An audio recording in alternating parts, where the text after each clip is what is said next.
ayer, o acaba de ordenar una revisión de sentencias por el incendio de la guardería ABC. ¿De qué se trata, Gabriel Alvarado? ¿Cuál es el alcance de esta resolución? Mucho sin hablar contigo, gusto saludarte, bienvenido, buenos días. Muy buenos días, Luis Alberto.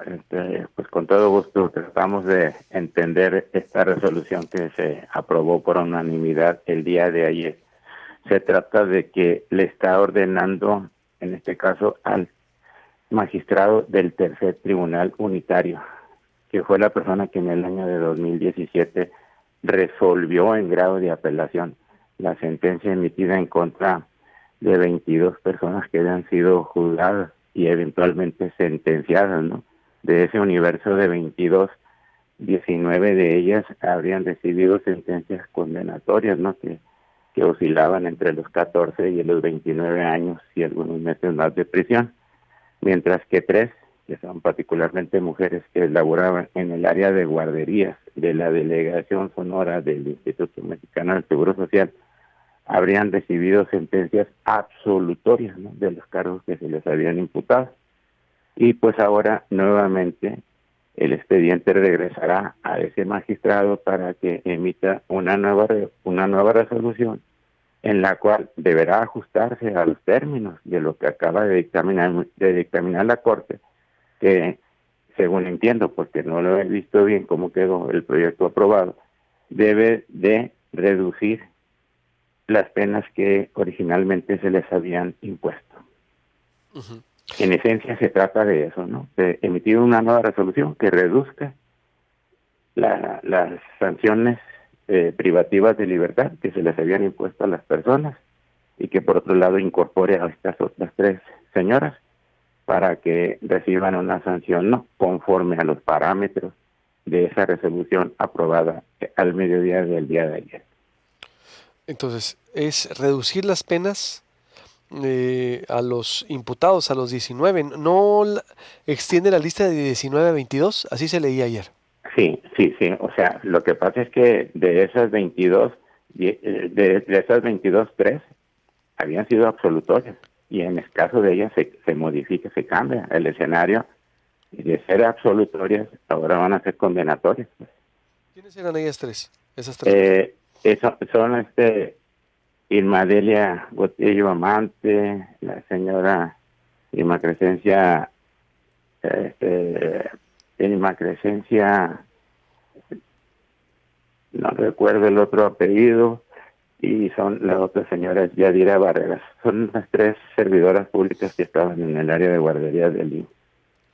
Y a Entonces, ellas, o sea, a ellas estaban absueltas y ahora dice la Corte, revísalo para que las incluyas en la lista de los condenados, pero a la vez también, exacto. ¿sí? Pero a la vez también emite una resolución donde bajes penas a los procesados. Así es, y a ellas se van a beneficiar de que las sanciones no sean como las que originalmente se habían impuesto y se reduzcan, puesto que lo que controvertió la Corte ahí es de que se habría aplicado mal, primero por el juez primero de distrito y después por el magistrado del Tercer Tribunal Unitario, un criterio que en aquel entonces se consideraba novedoso, por virtud del cual pues se le hizo esa acumulación de sanciones que hizo que en algunos casos llegara hasta 29 años de prisión.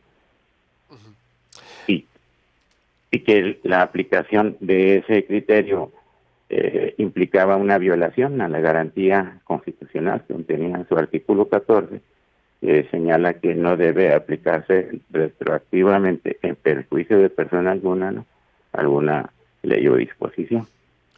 Bien, y entonces, ¿frente a qué estaríamos? Por ejemplo, Pero bueno, en el recuento de los daños, ¿no?, como se dice, lo que sucede es un poco más de lo mismo. O sea, a lo que me refiero es que es criticable pues que la Suprema Corte se haya tardado más de 3 años en emitir este resolutivo, que se reduce a un párrafo. Puede ser una sentencia, no sé, de 200, 300 hojas, pero en un párrafo de 4 renglones esto queda resuelto, pues. Y debió de haberlo emitido pues hace muchísimo tiempo atrás, pues, ¿no?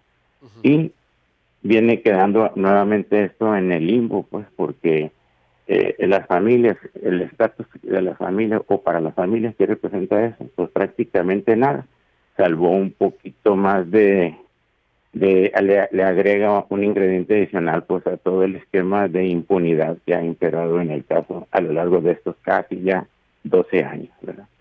Ujú.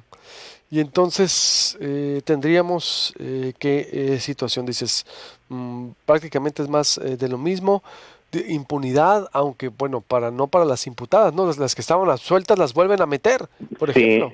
Sí, sí, Sí. para las que habían quedado absueltas, digamos, es la parte que quedó más vulnerable por el caso de ellos, de ellas, porque son mujeres, ¿verdad? Pero en realidad, pues hay que recordar que todos estos ilícitos que a estas personas se les reprochan son por omisiones, pues no. No son porque hubiesen hecho algo, sino precisamente por no haber hecho algo que lo que en teoría estaban obligadas a hacer y que de alguna manera fue parte de la cadena que provocó esta situación, ¿no? Y que habría producido la muerte y lesiones de todos estos infantes, ¿verdad? Bien, y la reducción de condenas es lo que no entiendo por qué, Gabriel, también, Porque comentaba hace unos instantes que cuando se dictó la sentencia, la de primera instancia por el juez primero de distrito, se aplicó lo que en ese entonces se dijo era un criterio novedoso que permitía en cierto modo la acumulación, la forma de cuantificarlo, una acumulación de sanciones, pues que le permitió llegar hasta los 29 años en algunos casos, otros 28, ¿no? En la mayoría anduvo en esos niveles, y que un año después el magistrado ajustó un poco para algunos, sobre todo para los empleados de Hacienda del gobierno del estado de Sonora, y le redujo la pena a 14 años de prisión.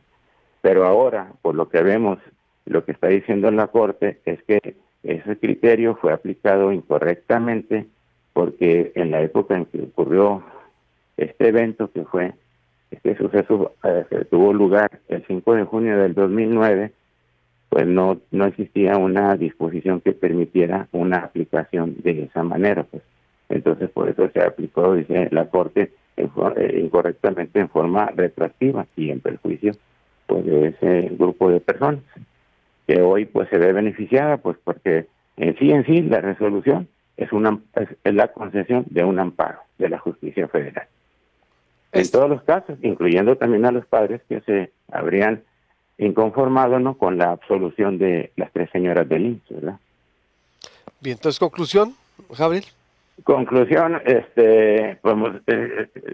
me permites el comercial, estamos como el doctor Simi, ¿no? Lo mismo, pero más barato, ¿verdad? Así, lamentablemente, ¿no? Y a casi una semana del aniversario luctuoso, ¿no?, de esta Es tragedia. poco trascendente, pues esto, Es, no le suma. es muy intrascendente, y nos da pie para señalar que realmente lo que hizo la Suprema Corte de Justicia de la Nación el día de ayer fue administrar justicia, no la impartió. Esa es la conclusión a lo que nos deja ese actuar, ¿no? Administró solamente la justicia. Bien, te agradezco mucho, Gabriel. Por el Estamos en contrario, contacto. Luis Buenos Alberto, días. ya sabes, estamos a las órdenes. Muy buen día. Igualmente, corte, vuelvo con más información. Los senadores del PAN piden que se traiga la elección en Sonora.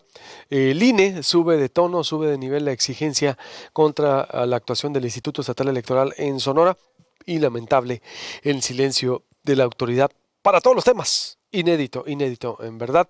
Reaparece Lili Telles en evento de El Borrego Gándara, quien fuera compañera de fórmula de Alfonso Durazo en el 2018, le levanta la mano al Borrego y se va duro contra el presidente y contra Morena prácticamente. Le voy a reproducir los audios de un evento extraño, privado, no dejaron entrar a medios, no fue transmisión al instante, y los videos nomás se dieron a conocer filtrándose por diferentes personas que estaban ahí.